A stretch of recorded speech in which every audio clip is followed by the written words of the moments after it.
roll it. I got you. We rolling on the cams? Live, right. Back at it. Yes, sir. I think it's about time for another brand new episode of the Creative Crowns Talk Show, man. Yes, sir. Appreciate y'all tuning in again. I'm your host, Tony P, the Phase God. I'm not gonna do too much talking because you know what we came here to do. And of course, we came here to do it with another one of my favorite people in the city, another one of my OGs, another one of the people that I'm just beyond grateful. Like when we talk about really bringing creatives on here to like really speak about, you know, their triumphs and the stories that they really have here within the city, this is one of the people that comes to mind because this is somebody that has real deal history within the city and somebody that I've literally seen come up, grow, and put so much pressure within the community, as well as I like to think has kind of seen me do the same. Yeah. But I need y'all to go ahead and make some noise for our guest for the night, the one, the only Ron Styles. Ron, what's up, my brother, Ron? How you doing, man? I'm good, man. It's Sunday, late morning and early afternoon. Yeah, we chilling, man. Yes, sir. Absolutely, absolutely, man. I'm grateful, blessed to have you here, sir. Blessed to be here. I definitely didn't speak you up enough because I didn't even give them the main things you do, like DJ, producer, event planner, real deal, author. You know, I mean, like, what can you not do? But with that being said, you let me know and let the people know who you are and what you do. Got you. Well, my name is Ron Styles. Born and raised in Charlotte, Yes, sir. South Side. Yes, sir. North Carolina Central graduate. I own a media production company. That's basically like the best way to sum it up. Yes, sir. You know what I'm saying? Media production company by the name of the Eyes Box Multimedia.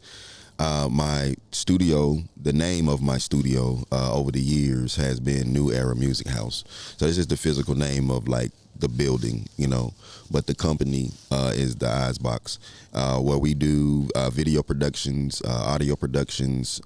We do creative consultations, creative consulting, and then that kind of encompasses any and everything surrounding mainly the music industry, but over the last 5 years, I have incorporated a lot more just different businesses as far as helping small business owners, whether developing their brand, executing events, you know what I'm saying, things like that. So that's kind of been the focus of the last 5 years. I've taken what I've done for myself and really just started applying it to other small business owners. 100%. So when you say what you've done for yourself, where does that start for you as far as like your talents? Because again, you do so much video production, audio production.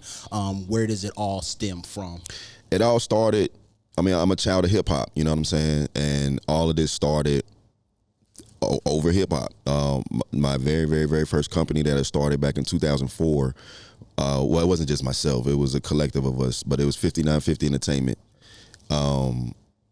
If you are a hat person, you know, the New Era hat, the fitted is the 5950. And we're not overly spiritual, but we're from the South. We grew up in the church. So, and knowing, of course, balancing it with things like chakras and spirituality, that side of things, that's your crown chakra. You know what I'm saying? 100%. And then, of course, I'm from Charlotte, and our logo is the crown. So it all kind of, it's a lot of entendres and layers as far as like the naming of things, but 5950 Entertainment was the start of it. From there, my first rap group per se was North Coalition. North was an acronym. It stood for No Others Respect True Hip Hop, and that was our group. And North Coalition, also NC, you know what I'm saying? North Carolina, you know, it all kind of just had layers, but North evolved more into the first brand when we stopped rapping, I guess, per se. I focused more on producing. I always was the producer of the group, but I was like trying to rap as well. I was trying to get my Kanye on. Of course, absolutely. But I quickly learned that rapping wasn't my thing. For sure. Production, engineering, you know what I'm saying? When did you make that when did you realize that rapping really wasn't the space for you? You rather produce? When we were first starting out, it was me, my brothers J Legs and Joe Blaze. Shout out, bros. And then our other producer, Goat, Jeff. But we called him the Goat because he was just amazing, you know, as far as with the beat machine and just the things that he could do at that time.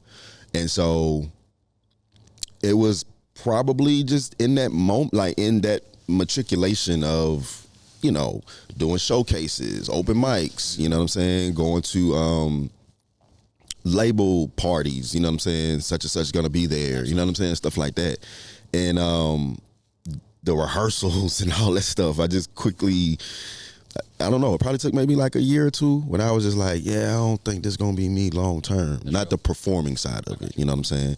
But like my brothers, Legs and Blaze, like they were like rappers, you know what I'm saying? But that's how it all worked, you know what I'm saying? Like you need rap, you need producers, you need rap, you know what I'm saying? And it works like that. I was just trying to add the rapping part to my bag, you know what I'm saying? I got you. So it was nothing for me to just kind of fall back from the rapping side and just do more production, leaning more into that.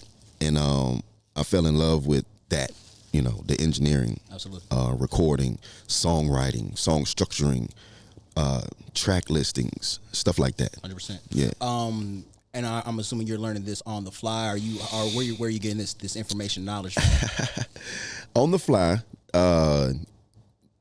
definitely trial and error. Of course. But little known story, Black Pearl, Kevin McCloskey. He also went to Central. I don't know if a lot of people know that, but we have always been friends. Like ever since then, we were in marching band together. That's great. And there was a point in time where Kev was in school at Full Sail down in Florida. Got you.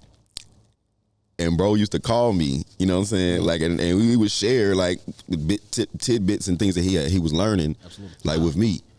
You know what I'm saying? Heavy, absolutely. Yeah, and yes, like that's my bro. Like I can call Kev any point in time. You know what I'm saying? He's definitely going on to have a very, very, very decorated career. You know what I'm saying? As an engineer.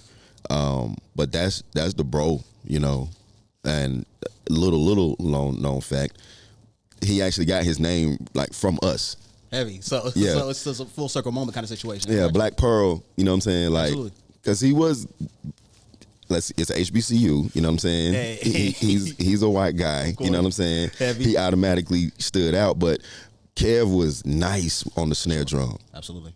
And had everybody's respect simply through just the talent, you know what I'm saying? Absolutely. We didn't even really see him. That's why we called him Black Pearl. Like, nah, bro, you ain't even, you know what I'm saying? You one of us. You know what I'm saying? Heavy. So it's like, and so that's kind of where that came from. So that friendship extended some I guess interior knowledge of engineering like over to me. Understood. You know what I'm saying? Absolutely. And so I was some real shit. He always been solid in my book for that, and that's always gonna be my boy. That's heavy. So and as you stated, that's taking time. And that's taking around the time you're going to the NCCU.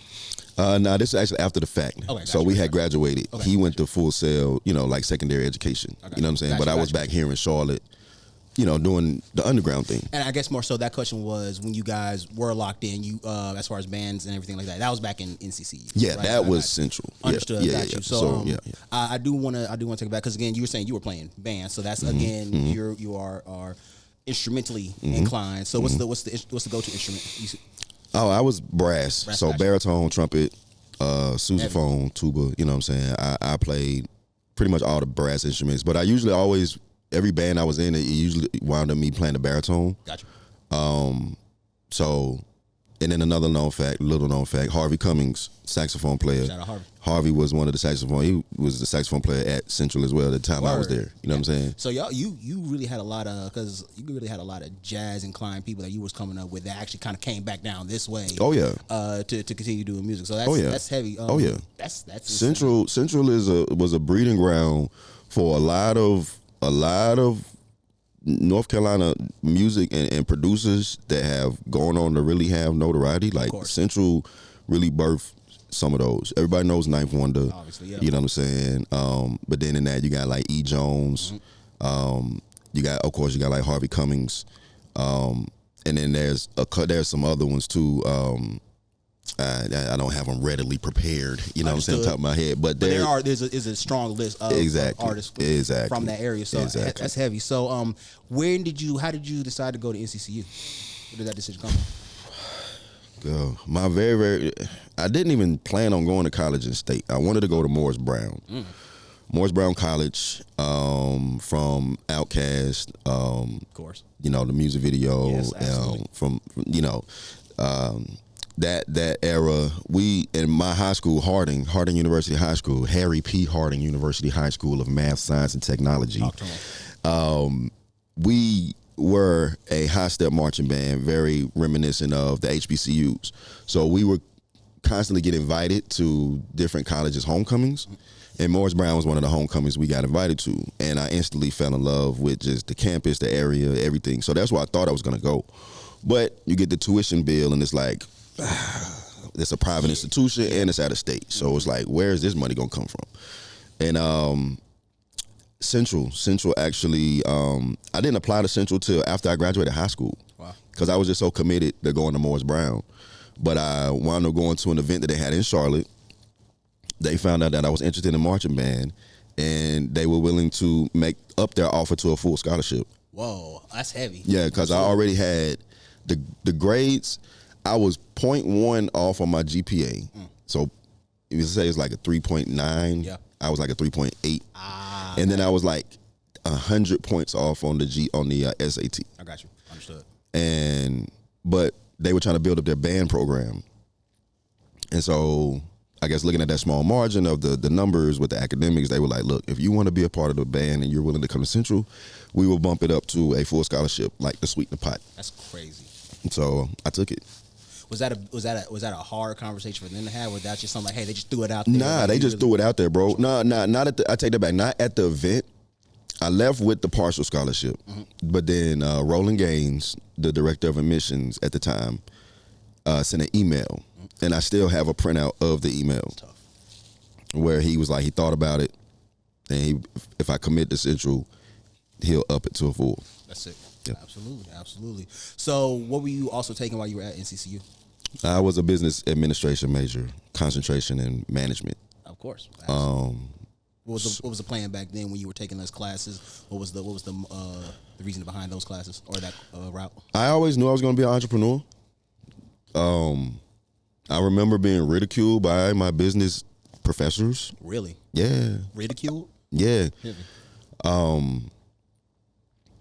Because they were like trying to challenge me about, well, what if it doesn't work out? And I'm like, damn, well, what if it does? Like, that was the mindset I was having.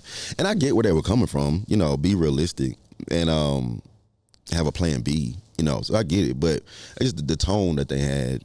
Were you trying to let them know I'm going to do this in music? Was that what you were trying to get across, or why were they denouncing whatever you were trying to do? That seems strange for a teacher to do that. It did. It really did. But we had a speaker, I want to say from Disney, and they were fielding questions, and then I asked a question in relation to entrepreneurship, and one of the professors just kind of interjected herself.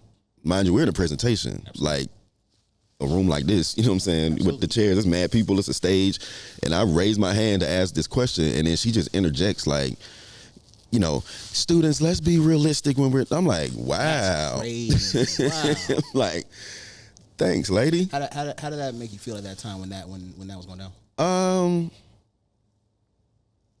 Fuck you. At the time, but I'm young, I'm arrogant, you know what I'm saying? Of course. But I felt disrespected in that situation, obviously. But it just teach. That's an early lesson. Everybody don't see things the way you do. 100%. You know what I'm saying? Everybody not gonna believe in you the way you do. You know what I'm saying? So this is an early lesson. But I didn't feel no kind of way. Like I wasn't down or nothing like that. I was just like, damn, that's kind of fucked up. 100%, absolutely. And the crazy thing is that you ended up learning and you created your own business that have not just pushed forward your career, but have actually started and kickstarted a lot of artists coming up after you. Again, one of my story that I like to tell you. One of the first times, I haven't told you this. One of the first times I met you and ran across from you. I don't know if you remember this. It was actually it was a recorded session at your house with your younger brother Zay. Mm-hmm. So he had myself and a couple other artists when we were going to Olympic High School. We were probably. He was either our junior or senior, so we were definitely freshman, sophomore at the time. So at the time, it was me, Zay, about 3 or 4 other artists in the building. ignorant as all hell, going crazy. I believe it's in the living room too. So we were one of the first things you see coming in your house, and then out of nowhere, we doing our rapidy shit. Out of nowhere, you kind of come in, cool as can be, and I was like, yo, who's this guy? He looks just like Zay. And that's like, oh, bro, that's my brother. It's like, brother, you never mentioned that you had a brother. And then it's like, mind you, you're in and out real quick. Yeah. And he's like, oh, yeah, no, bro does music too. You know, he's just kind of, you know, doing his own thing. I was like, okay, that's cool. Yeah. And I was like, well, my homie has a brother. He's into music.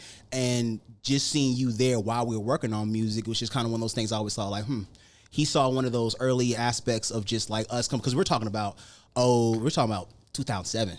I remember that's when he was the hire. Yeah, well, no, actually, before that, it was before the hire. It was oh man, now he got me the Lost Ones. Oh, I remember that era. I remember that era. I remember that era. What it was. That's so, crazy. That was our high school era. But at that time, obviously you're out and about doing your thing. Yeah. So I actually kind of do want to have a question. What were you, if you can remember that time frame?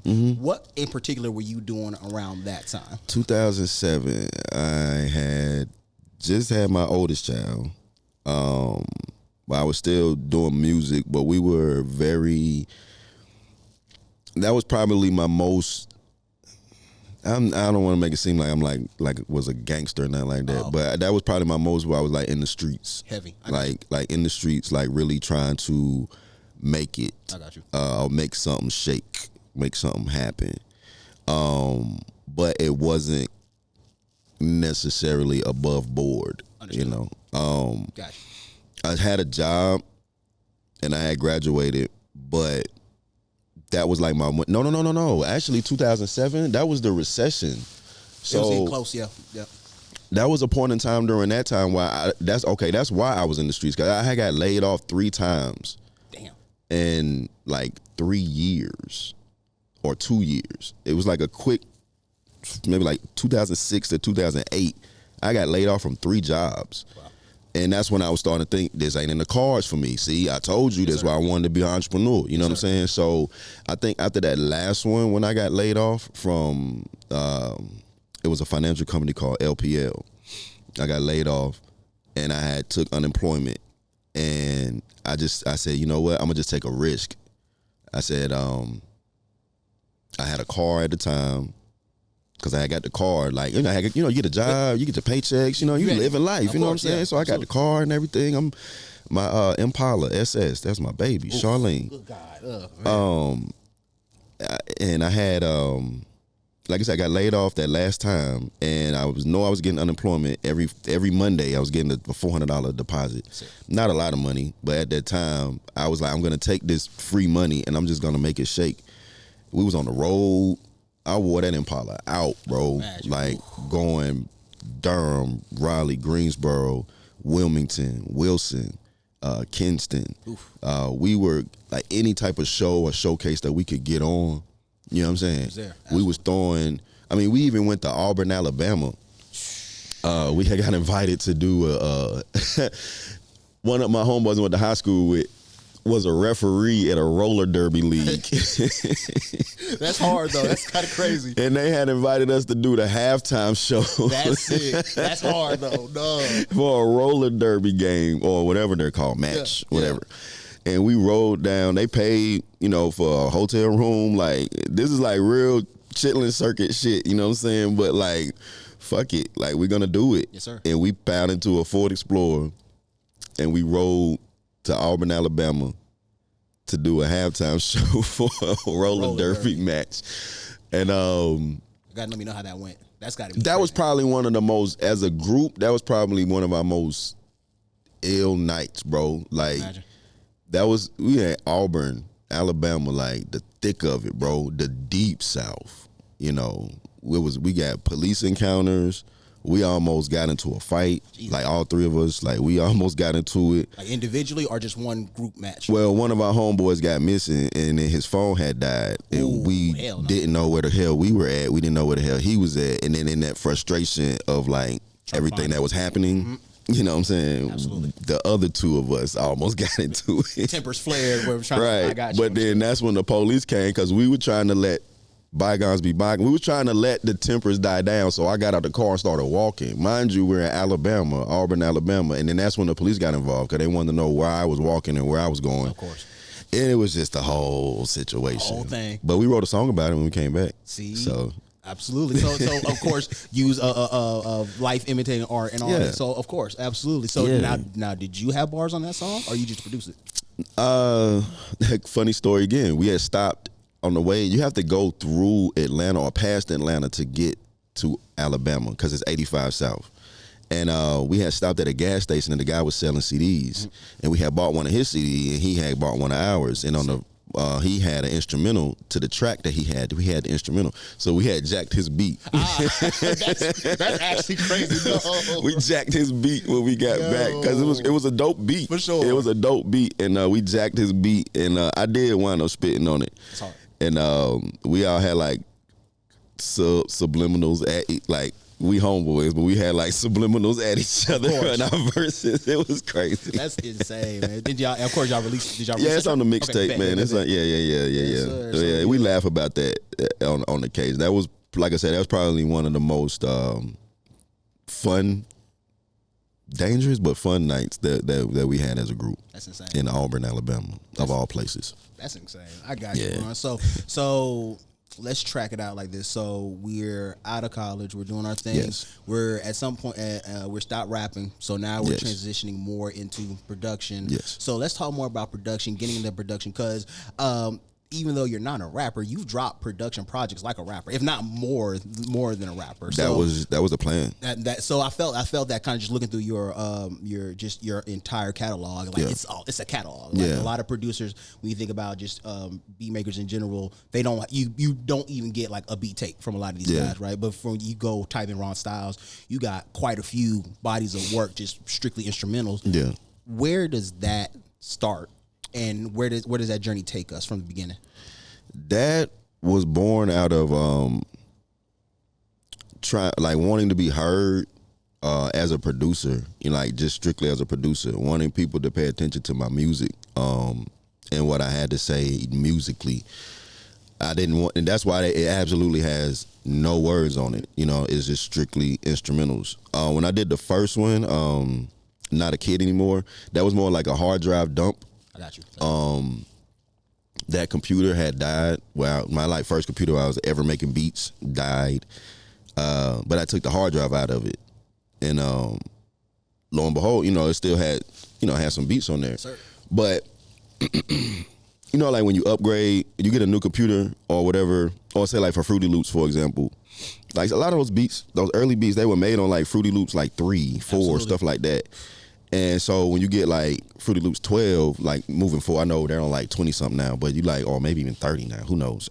I stopped using Fruity Loops a while ago. Right. But let's say like they move forward to Fruity Loops 12, some of them old beats won't open up in the new version. You know what I'm saying? Absolutely. Because whatever plugin you used doesn't exist in that new. Doesn't exist, or you didn't have it no more, or that it worked on Windows XP. But not on what you want now. Yeah, you know what I'm saying? Yes, so I still had some MP3s of the beats. Absolutely. So that's what made me make that first project. I'm like, I'm gonna just put all these on the project. I'm gonna just put it out. Didn't really get that much response with the first one. It was cool, but it was like, I was like, I like this though. Sure. So when I did A through Z, that was the second project I did, and I took one beat from each letter of the alphabet out of my catalog. Because when I make beats, I just name them. Sometimes, like if I'm watching a movie, I might name it after like a character in the movie. Or if I was eating something, you know what I'm saying? Like I literally have a beat called Chinese Chicken Wings because I was eating Chinese chicken wings when I made it. There you go. You know what I'm saying? So like stuff like that. But then sometimes it's named after a feeling as well. You know what I'm saying? So if a beat was making me feel a particular type of way, I might name it that or whatever. So A through Z was one beat for each letter of the alphabet. Gotcha. And that's how A through Z, and including the number too, because I had some beats that were like just numbers. Gotcha. So when I put that out, I got the ear of some movie directors, Michael Foster to be specific. He was like, "Yo, this dope. Like, I want to use like a couple of these in the project I'm working on. That's cool." I was like, "Cool." You know what I'm saying?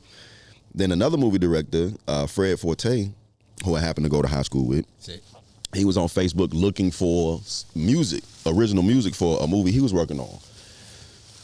And then I reached out to him too, you know? And then so that kind of, he was like, shit, let's do it. Well, he don't cuss, so he didn't say shit. But he was like, shoot. Was there. Yeah, he was like, shoot, let's do it.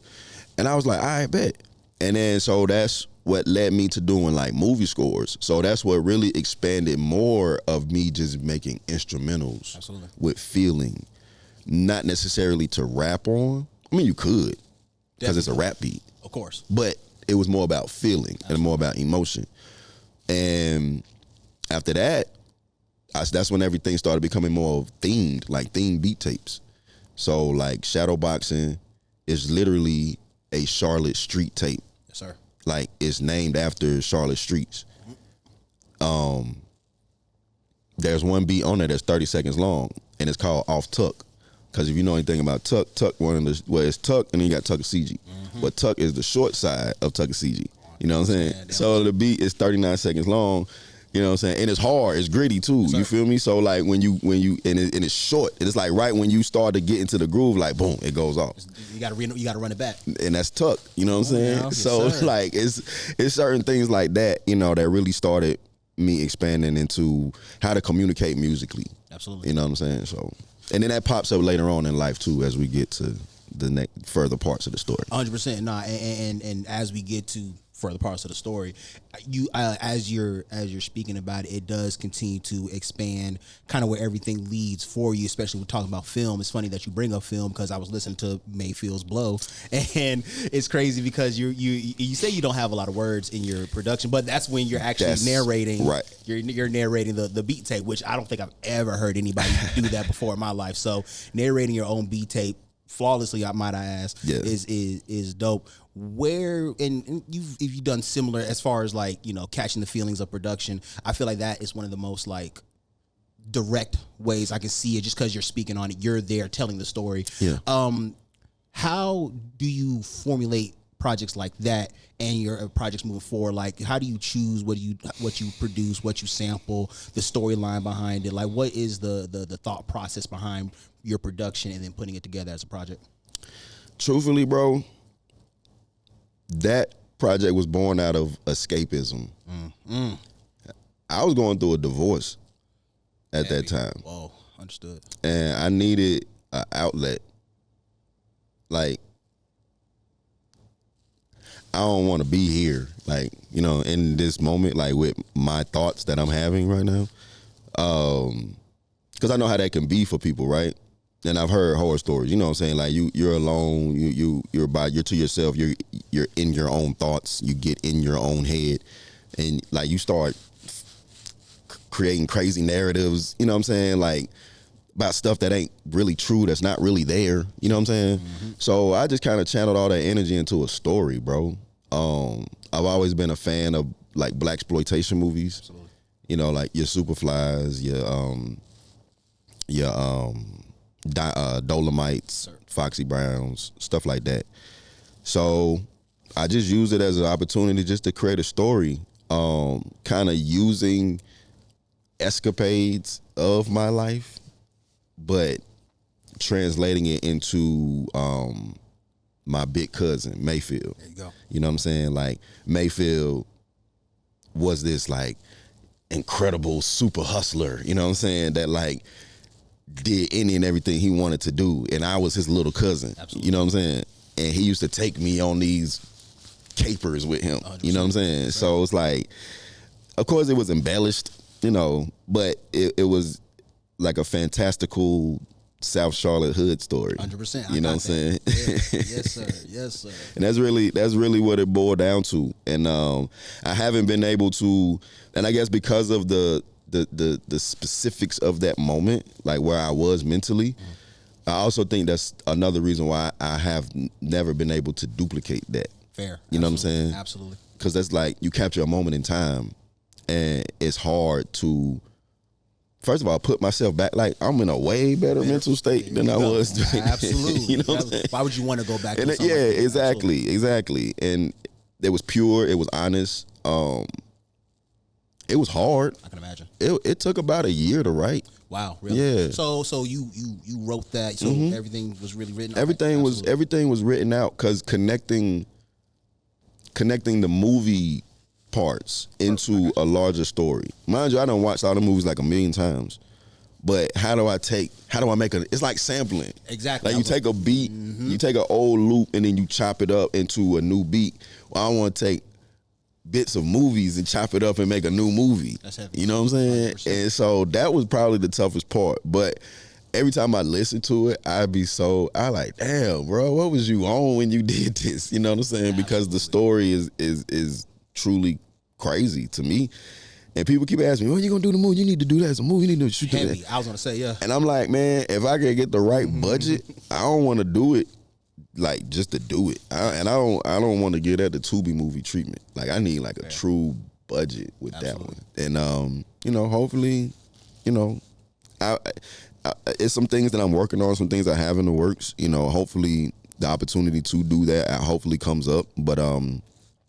But yeah, that was a moment in time, bro, and I don't think that I'll ever be able to recapture that moment again. Absolutely. And the thing is that you've done so much more and at a bigger scale since then. So talking about it, let's go ahead and transition into you're producing. At what point in time do you start DJing? Are you DJing directly after production, or is that kind of comes with the creation of the Icebox? Where does that kind of start playing this role? When I opened up New Era Music House in 2015, about a year prior to that, I had met DJ Hollywood. Shout out DJ Hollywood. Yeah, Hollywood's my bro. Yeah. And I told him because I was working at Time Warner. So after I got laid off, I took maybe like 11, 12 months. It wasn't quite a year. It was like short of a year that I did that whole unemployment run. Gotcha. And I was like, you know what? I got a kid. I have to. My old business professor was kind of ringing in my ear a little bit, like that plan B. You know what I'm saying? I got you. So I went to a job fair and I started working I got a job at Time Warner Cable, which became Spectrum, obviously. But I met DJ Hollywood at Time Warner Cable. He had just moved down from New York, and we was working on the same team. And he was telling me he was a DJ. Obviously, he was like, "Yeah, I DJ. I got all the equipment." Da, da, da. I was like, "Man, I always wanted to like learn how to DJ." He was like, "Man, I'll show you. Like, it's nothing." And I was telling him about my plans about New Era, and then I checked my savings account one day, and I was like, "Damn, I might be able to do this." Yeah. So I got a studio. First one was off on North Tryon Street, City North Business Center. Yes, sir. It's not there anymore. It's an Inner Peaks climbing facility now. So like a walk common. They renovated it or gentrified it into an Inner Peaks climbing facility. That's crazy. But it was called City North Business Center. That was my first studio, and Hollywood, like everybody was like so inspired. He was like, shit. He started bringing his gear over, of course, and he was teaching me how to DJ. You know what I'm saying? Absolutely. So I don't know nothing about Serato. You know what I'm saying? Like nothing at this point. He had a big coffin deck with some CDJs. Damn. And he was showing me how to beat match and blend and all this other shit. And I really just started in the house, bro. I was terrified to like the thought of DJing for people. I was like, nah, this is like in the crib, like to me type stuff. Absolutely. And then we started having jam sessions where other producers and other DJs were coming in. And that's when I started like experimenting with like blends and stuff like that. Shout out to like producers like Fields. Yes, sir. Or L, the beat chemist. There you go. You know what I'm saying? Throwback. Yeah, at that time. Manny, that's why I met Manny Beats. Shout out Manny. Sonny, you know what I'm saying? Trizzy Tracks. J.R. Swifts. Jeez. You know what I'm saying? Yeah. These are young cats at the time. You know what I'm saying? And so they was inspiring me. They didn't know it, but they were inspiring me, and I would be listening to their beats at the jam sessions, and I would be throwing like acapellas like over their beats. That's crazy. You know what I'm saying? And then they'd be looking at me like, what the hell? And then, because we had like a board, you know, and everybody was plugged into the board, and Exactly. you know, we just had these massive jam sessions, and it was like a crazy moment in time, and that's what started me onto the DJ journey, because it was like real time creation, you know, spontaneous. You know, these are songs people know, but we gonna put it on this beat. Absolutely. You know what I'm saying? 100%. And that's what really started me with that. I got you. Yeah. And honestly, a perfect segue, because I definitely wanted to get into the creation of New Era Music House and of course the Eyes Box. You are one of the few people that I know of in the city that was actually able to have a venue, have an actual place and space to be in there and be an artist. Of course, New Era Music House was a spot, and like you said, you had a few locations since you've been doing it. Yeah. How was that? How was that becoming a venue owner? Like how difficult was that becoming a producer to going to actually running an actual space? You gotta let me know. That was tough. We actually fell into it. It wasn't the plan. It wasn't the goal.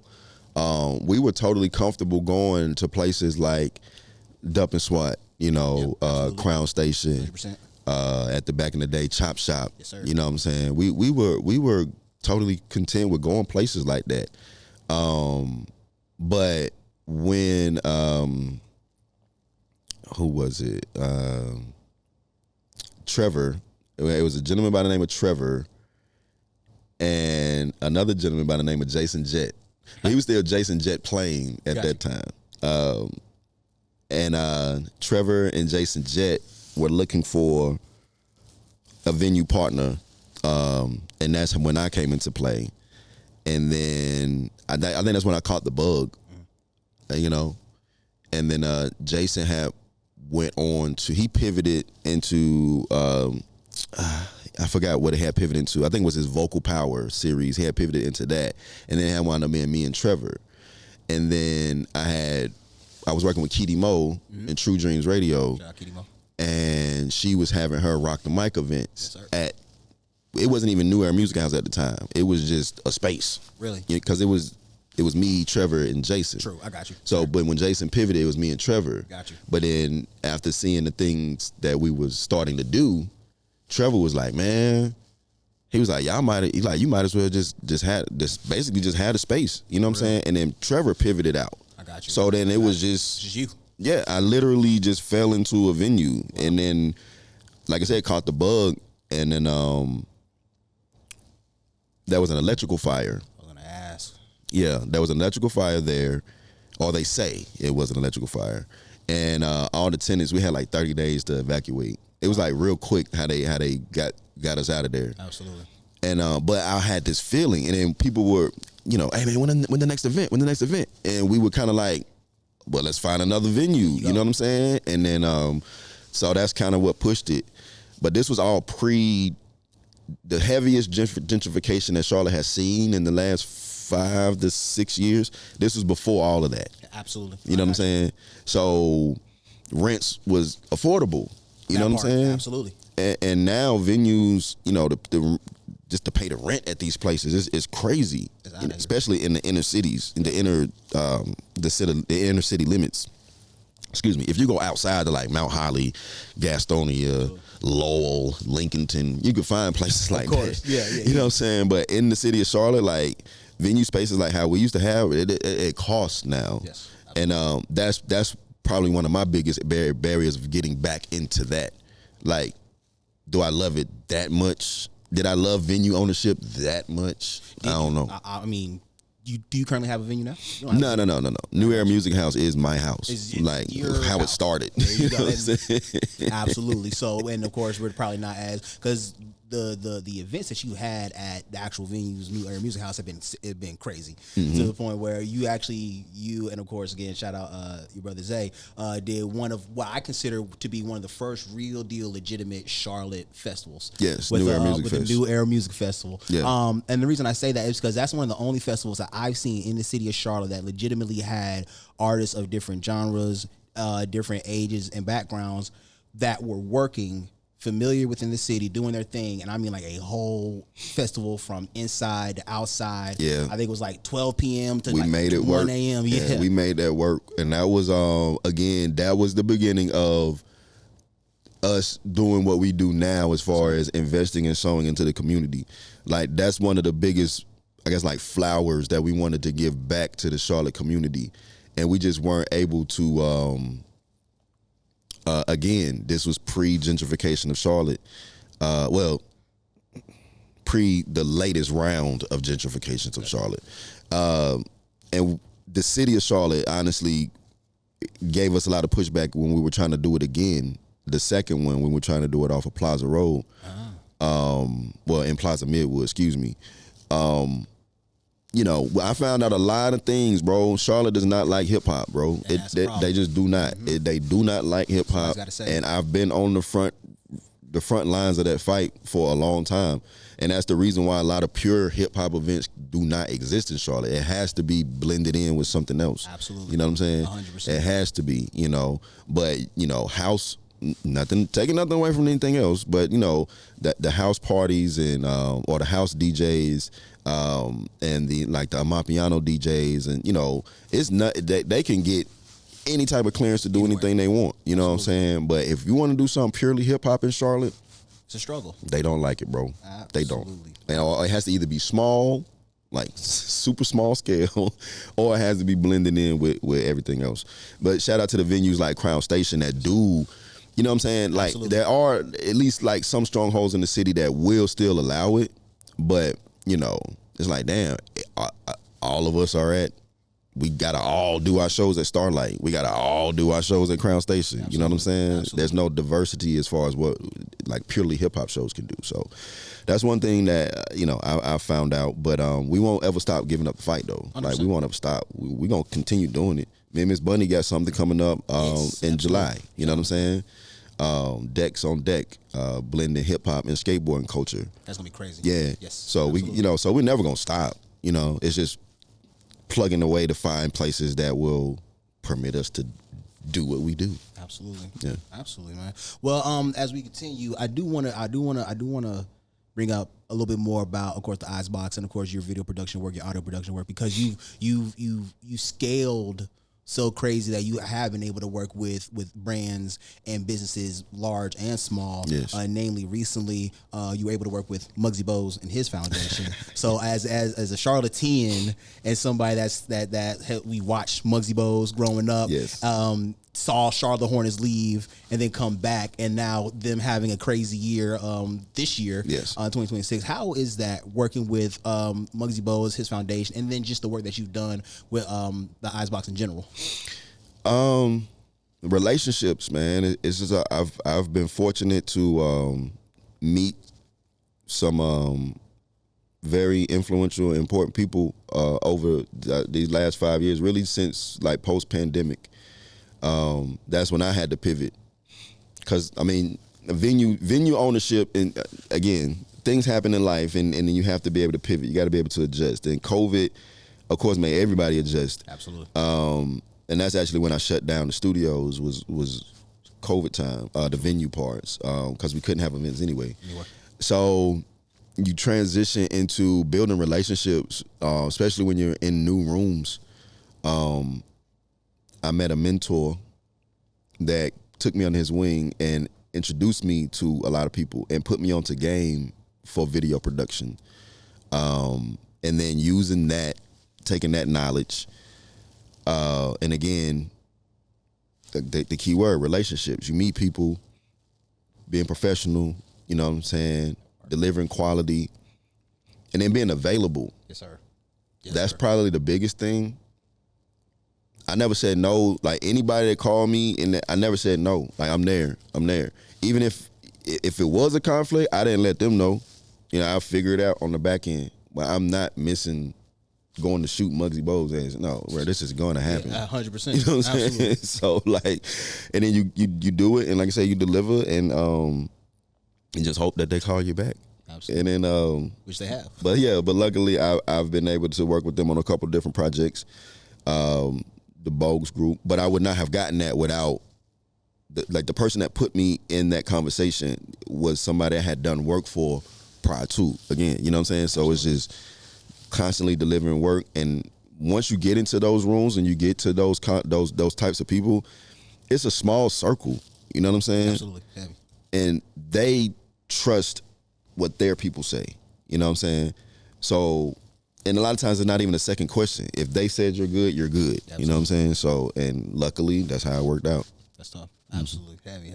I got you, Ron. Well, as we go ahead, let's transition to another part of the show, what we call Heavy is the Crown. And what that is we want you to tell the people what is the heaviest part of your career, of what you experience while you work and do your creative thing. What is something that you experience that others might not see and that you want them to know more about? Balance is probably the toughest thing. Being an entrepreneur, being a dad, having your own relationship, you know, whether it's marriage or, you know, boyfriend, girlfriend, or you know, whatever people are into. For sure. You know what I'm saying? Yeah. Balancing all of that, you know, it's tough, man. I got burnt out, you know, 2024 to 2025, I had to take a break, bro. Wow. Like I had to I had to reset. And that's probably the toughest thing. Cause especially if, like, when you have kids too, the kids don't stop getting older, you know. So while you're working on these dreams and goals and you're building these business, your kids are getting older, you know, and then their needs increase as well.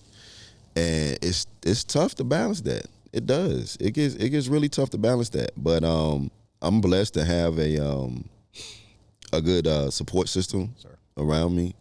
My parents are incredible. You know what I'm saying? My kids, you know, they've grown to have a lot of understanding. My oldest was kind of forced to grow up a little quicker than I would like, but we're here now. You know what I'm saying? Yes, sir. And then my girl, man, she's always been a supporting role in everything that I've attempted to do, you know, and I try to support her as well. But I would say balance is probably the toughest thing, finding that balance. And then not letting the balance get out of balance again. Absolutely. You know what I'm saying? 100%. Has that been tough for you? Because again, life's always moving, always changing. Yeah. Is it difficult for you to be able to maintain that balance as we move forward and progress? Yeah. After I took the break, I said, if I'm gonna come back, you know, and do this entrepreneurial thing, it's gonna be on my terms. If I don't want to do the project, I'm not gonna do it. Absolutely. If I get bad vibes from the client, I'm turning it down. If the client stresses me out mid-project, I will refund your money. And you know what I'm saying? Yes, sir. Absolutely. Absolutely. Like, I have really gotten to that point. And I'm cool with that. Yes, sir.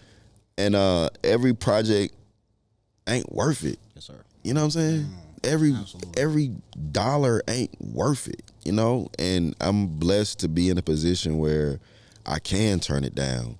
I don't have to chase, you know, every job. You know, absolutely. I don't have to do that anymore.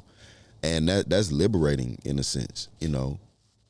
And I think with that, you've honestly proved your college professor wrong. You know, it took a while. I ain't gonna front. I'm not gonna front. It took a while to find that optimal balance. And in a sense, she was right. You know, she was. I'm not gonna sit here and say she wasn't, but the way that she did it, I never agree with that. But sometimes you need that. Maybe if she did it something differently, maybe that wouldn't have stuck with me the way that it did. For sure. You know what I'm saying? Heavy. Absolutely. So nah. Shout out to Professor Love. And that's the way her last name was Love too. That's the funny crazy thing. Yeah, that's funny. And I wasn't gonna say her name, but Professor Love, shout out. But it's it's you get to a position of power and you get to a position of leverage in your life where the balance is on you. You're not relying on somebody else. Like I worked at a call center, and you'd have the shift bid. Mm-hmm. You know what I'm saying? Yes, and your work schedule is literally up to what the other people choose ahead of you. You know what I'm saying? Absolutely. Yeah. Crazy way to live life when you really kind of think about it. Absolutely. And so to have that leverage on my life, like I have that leverage on my life. I can pick and choose what I want to do when I want to do it. You know what I'm saying? That's true freedom, honestly. That's tough. That's tough. Ron, that's insane. Next part of this question. Who are we passing down the crown to next? Who are some of the people that you see in and around the community, the city, that you're seeing doing their thing in any aspect, whether it be music, video production, people that are really working within the community that we should be keeping an eye out for? Man, at this point, honestly, it is a lot, bro. I am extremely proud of the Charlotte creative scene and the things that they've been able to accomplish, the doors that they've been able to kick down. From, of course, like the Black Market Charlotte group, of course, from Carla to Damn It Wesley to Michaela and all of them, Sir Will, the things that they do on like the large scale things, from like the Boiler Yard Brunch to the FOMO, yes, and things like that. That Charlotte's never seen anything like that. No. And I personally know the fight that they've had, you know, to get to the point that where they're doing these types of things. And that's been amazing to see. But they're kind of old, like that's my demographic. But so if I go a little younger, Indigo Joe, of course, shout out Joe. Walter Boston, My dog, yes sir, shout out Walter. Reese Raps, Absolutely, shout out Reese. Even some of the venues too, like Event Masters, Viper Center. Definitely shout out that. My home base as of right now, Lorem Ipsum. Shout out Lauren. The whole listening bar concept. People are coming back to the, like, actually appreciating music in intimate spaces. Went to another listening bar that just opened up on the first, Deep Cuts Hi-Fi. I'm not familiar. Yeah, they just opened up. Absolutely. They have a crazy sound system. I gotta tap in. Like they had that joint imported in from Europe. It's a void system. Like the speaker is like crazy. It's like, yeah, Deep Cuts Hi-Fi. You gotta go in there. Say less. And then on the DJ side of things, DJs like Bird, see Bird go. Shout out Word, yes sir. Watched her grow tremendously. Who else? Oh, the shorty that won the DJ battle here, Michi. I haven't met her personally, but just watching her ascend, that's a beautiful thing to watch. Like literally somebody like rising from obscurity up to being like recognized as an extremely dope talent. That's hard. And that's a pleasure to watch somebody like that grow in the Charlotte scene. Although I don't know her personally. Michi, yeah, Meechie. Got you. Shout out Michi. Yeah, and damn, if I sit down and go through, I know it's a whole lot more, but those are some people I can think of off the top of my head that I know that I've seen. Oh, the Beat Freak community. Shout out, I could speak to them too. The Beat Freak community, Absolutely. I think they got established like in 2022. Yes, sir. So to see them do the things and the ways that they making, like here in 2026, like in a 4-year turnaround, and like the consistency, seeing their events like grow now. Like you can go to a Beat Freak event now, and it's like it's dumb packed. Absolutely. And people in there vibing to the beats of these producers. You know what I'm saying? So it's like, you know. That's heartwarming to see as well. You know, like these seeds that we planted years ago when nobody wanted to hear anything from Charlotte artists, to seeing so many of them now like carving out their lane on their own and being received by the city. That's a beautiful thing to see. A really beautiful thing to see.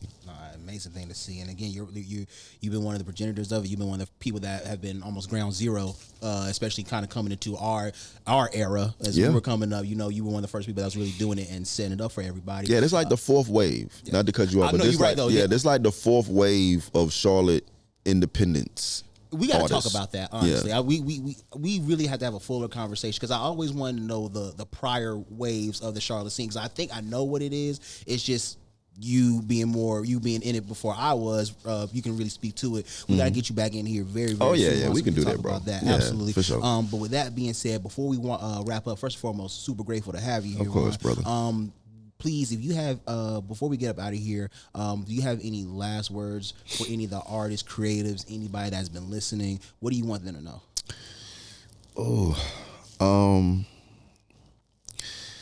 I just keep it simple, man. Just stay encouraged, bro. Stay encouraged. There's a lane for everybody if you make it. You know what I'm saying? And a lot of lanes, you have to make your own lane. It's tough, it's hard, but the payoff at the end is so much more worth it as opposed to jumping in somebody else's lane. Be innovative. Take a risk. Take the chance. Will Smith taught me, not personally, but as a video I watched, the most beautiful thing in the world is on the other side of your fear. You know, he was talking a story about he was jumping out of a plane, but he was scared. He got all the way up there to go skydiving, but it was like, nah, I'm good, man. But the instructor pushed him off the plane. Yeah, wow. But he was like totally unexpected. Like he was like, nah, I'm good. He like next thing you know, you're in the air. You know what I'm saying? Like, yo, what? But he was like seeing the world from that perspective. He never would have had that moment if he didn't, wasn't pushed. Absolutely. And the most beautiful moment of his life was on the other side of his fear. And I just always took that with me. So if you're scared, if you want to make the leap but you're fearful, I'm telling you, bro, do it because you'll regret it. You will. And you don't want to get to be my age or older and regret something that you definitely can do right now. So, yeah, that'd be my message, man. Amen. Yes, sir. So, Ron, before we get up out of here, where can the people find you at? What can they support? And what can we expect from you coming soon? As of right now, you can catch me pretty much every week at Lorem Ipsum, the listening bar, over in Plaza Millwood, Central Ave. I'm installed. I have been installed as over the sound. So curating all the events and the programming. It's eventually going to be coming up. Working with Justin. Big shout out to Justin. Absolutely. So as far as the physical, you can definitely catch me there. Online. Styles_NEMH, New Era Music House. That's the Instagram handle. The business side is The Eyes Box, THEEYESBOX, The Eyes Box. That's on Instagram and Facebook.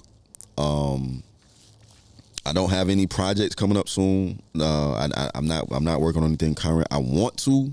I'm just still waiting for like the right motivations to do it.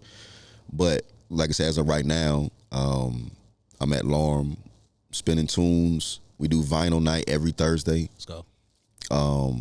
So if you got vinyl at your house, it's bring your own vinyl. You can pull up every Thursday. We do it. I build a playlist, like real time, build a playlist off the vinyl that people bring in.